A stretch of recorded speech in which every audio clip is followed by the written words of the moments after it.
Hi guys, welcome. Back to my channel, and for today's vlog guys, tuturuan ko kayo naman kung paano i-hide yung mga number of likes or reaction sa ating post sa Facebook. So, ibabakita ko sa inyo kung paano yan hinahide. So, may pupunta na tayo sa ating Facebook.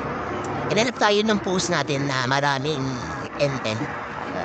I-hide natin yung mga likes, yung number. Ayan, kunyari ito, meron akong 37 likes. So, i-hide natin yan para hindi makita ng ibang tao.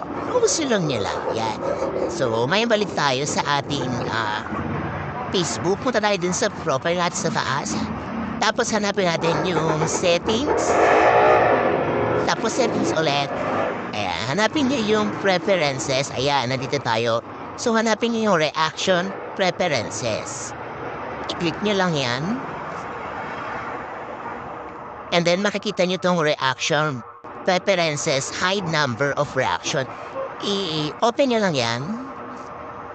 And then, open din natin yung nasa ibaba yung on your post para other people, di nila makita yung number of, total of number ng reactions. And then, back lang tayo. Ayan. Tapos punta tayo sa ibang account ng Facebook para makita natin sa ibang account. Ito yung Facebook ng boss ko. Open natin. Tapos search natin yung pangalan ko dyan. Ayan, search natin. Ayan. Tapos hanapin natin yung post ko kanina. Tingnan natin kung makikita niya yung number ng likes natin. Ayan. So ayan, medyo bababal pa rin. Ayan guys.